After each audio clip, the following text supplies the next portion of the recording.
And for this week's political panel, we're very lucky to have the Washington Post's Bob Woodward to join us.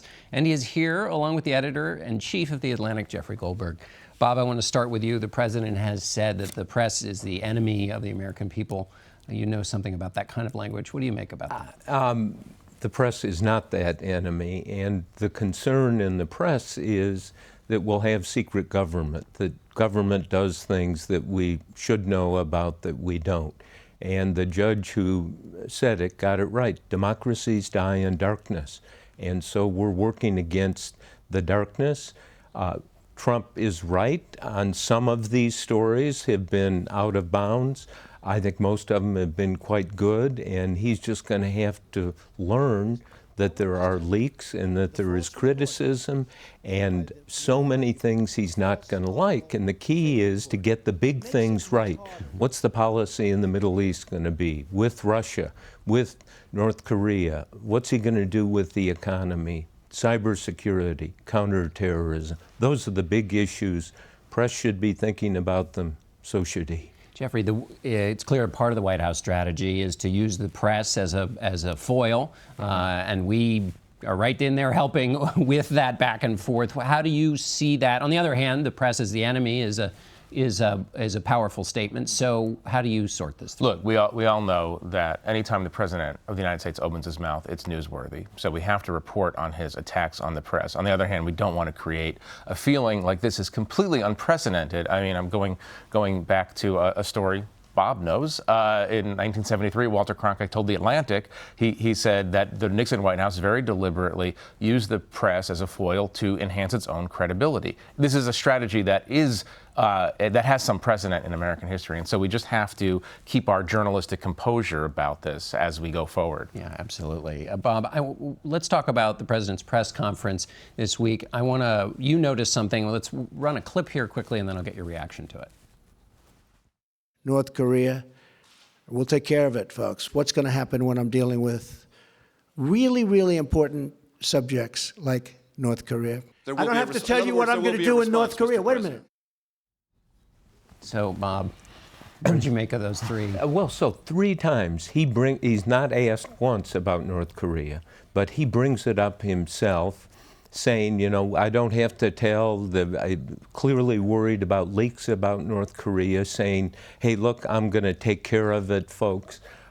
This is on his mind, and rightly on his mind. I think President Obama told him North Korea is one of these things you really need to worry about, maybe at the top of the list. And so it's logical.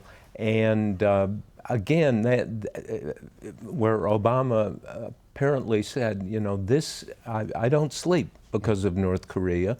And it's quite logical because North Korea has a leader that's unstable and they have nuclear weapons. Right. Jeffrey, what did you make of the press conference? Well, I mean, it 77 minutes long. I know it's after just arguing that, we have precedent for various aspects of the Trump administration. There are some things that are unprecedented, and this performance art that we see at these press conferences, at that press conference in particular, was quite striking. I think about this through the prism of how the world views us, and the world depends on our sobriety in a kind of way. People resent the United States and its global power, but they also are reassured in many ways by the presence of the United States and by a very stable, sober-minded person at the helm of the United States. And those kind of performances are actually quite unnerving, I think, to me, and they're quite unnerving to people around the world. Bob, there have been two ends of the spectrum with respect to how President Trump is doing. On the one hand, there's the chaos idea, and then the other is the president saying a fine-tuned machine. Senator Graham kind of came down in the middle. He said on some big things he's doing just great, and then the other things are just kind of part of getting your legs underneath you. How do you see the first one? I listened to Senator Graham, and I thought it was wise. I come down in the middle on this. There's some good things, some things that are not working, but we don't want in the media to set ourselves up as the opposition. I know Trump a little bit. I don't think he really believes that the press is the enemy of the people, frankly. And we have to do our reporting in a very aggressive, careful way. 10 months ago with Bob Costa, we interviewed Trump, and it was tough, and he came out and he said, well, it was fair and accurate. So I think you can be tough and fair and accurate. And Jeffrey, there's a lot that Republicans like in what he's doing, not just the Supreme Court, but the Affordable Care Act, getting rid of regulations, and also in comprehensive tax reform. Right.